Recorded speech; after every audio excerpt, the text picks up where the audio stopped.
Hi everyone, it's Mr. Simpson again, and we are continuing on with Varjak Poor today. And last time we got to chapter 21, which is page 152. Okay, so as soon as you guys have found the page, we'll begin. Alright, here we go. Varjak's wounds healed as the moon grew bigger in the sky. He slept most days in Holly's alleys, or hunted and foraged for food with her. By night, they searched the city for Tam. He was worried about her, but he liked learning about hidden ways and secret paths no one else knew. Together, he and Holly walked the city's walls, its window ledges, its shadowy back streets.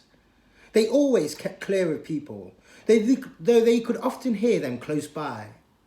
They stayed away from the wide main roads, and they never approached or even mentioned those shrieking, roaring mental monsters that prowled up and down them. Everywhere they went, they asked about Tam. No one had seen her. Neither Varjak nor Holly said the word out loud, but it was beginning to look like Tam had vanished. Now, said Holly, there's one part of the city we haven't searched yet, and it's time we did. Sally Bones' territory. It's dangerous, but we've got to try it. Varjak didn't say anything. He didn't think he'd find Tam there. They were nowhere near in the last time they saw her, and he didn't want to run into Razor again so soon.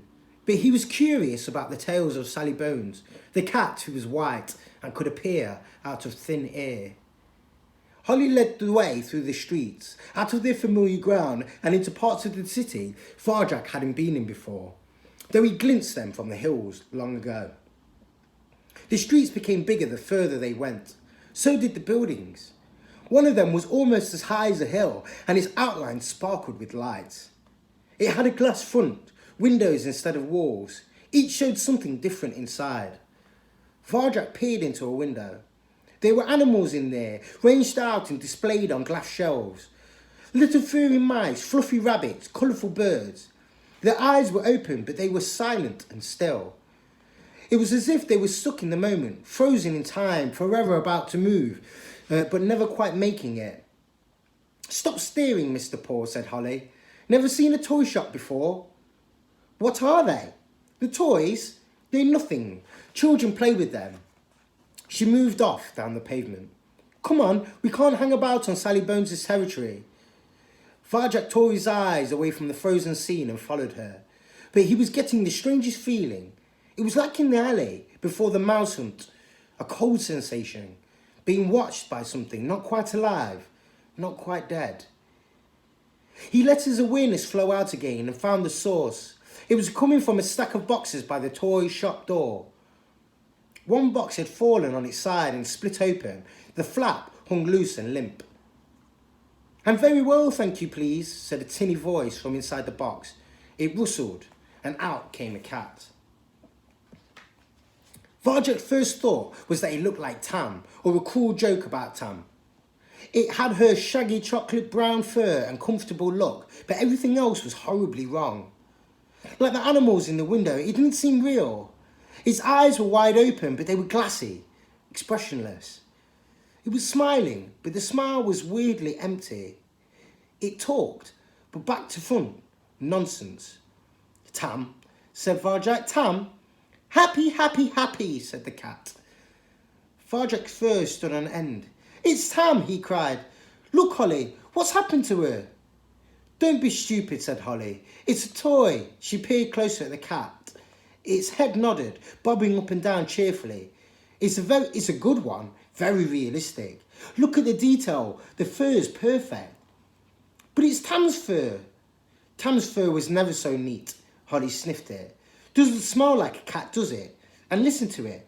That's not how cats talk. I'd be your friend forever, said the toy in its strange, hollow voice. Oh, Holly, it's horrible. I'm sure it's Tam. Holly wheeled about and faced him, mustard eyes on fire. Of course it's not Tam, she yelled. Get it through your head. Tam's gone, see? She's vanished. There was a moment of silence. Even the toy cat seemed to be hanging on her words. There, I said it. She's vanished. She was a greedy idiot and now she's vanished. Along another fine friend who's left me. She's not coming back, ever. Understand? Farjak had never seen her so upset. He knew Holly missed her friend, of course, but she was so spiky and cool. She'd never shown it before. Are we going to keep looking for her? He asked softly. Here's your pretty kitty cat, said the toy. Holly closed her eyes. No, she's not here. She's not anywhere. She's vanished. She shook her head. I'm sorry I shouted at you. It's just, that's not Tam. Farjak peered again at the toy cat. She was right. Tam had vanished, but this wasn't her. It looked like her, but it wasn't at all. It wasn't even alive. Wasn't even dead. A cat which was not quite a cat. And behind it, they were more just the same, shuffling around in the broken box. I am very well, thank you, please, they said. He shivered. I don't like them, he said. Why would anyone want one of those when they could have a real cat? People like toy cats better than real cats, said Holly. No looking after them. They do what they want.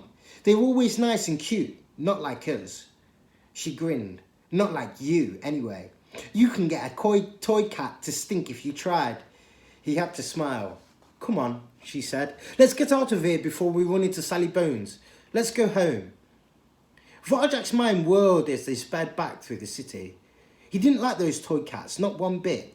But then he remembered the toy mouse back in the Contessa's house, how real it had seemed and how much he'd wanted to play with it. The Contessa's house. He hadn't thought about it often with all that was happening, but the idea brought pictures to his mind.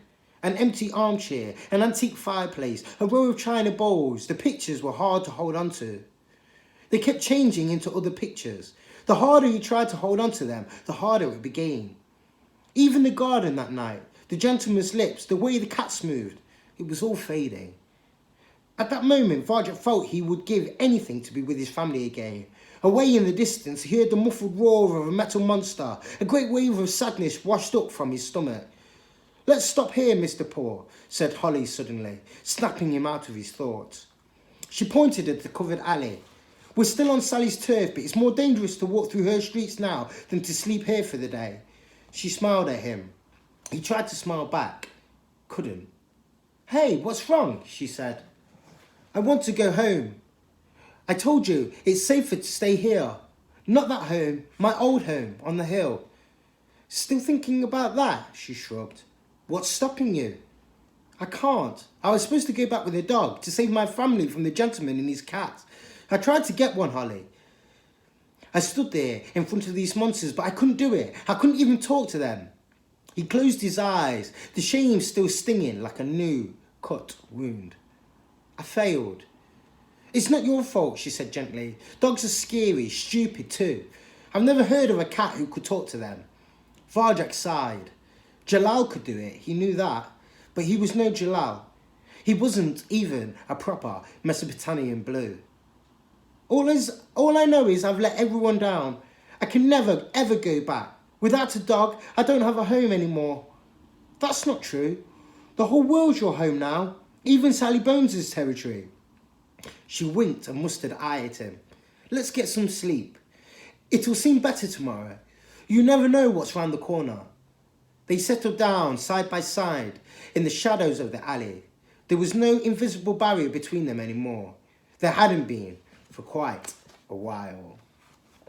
Okay, guys, and we will pause it there, right on the end of page 159, okay? But please check back and we'll read some more together, okay? Hope you're having a great day, guys. Hope you're being good, all right? I'll see you soon, all right? Bye-bye.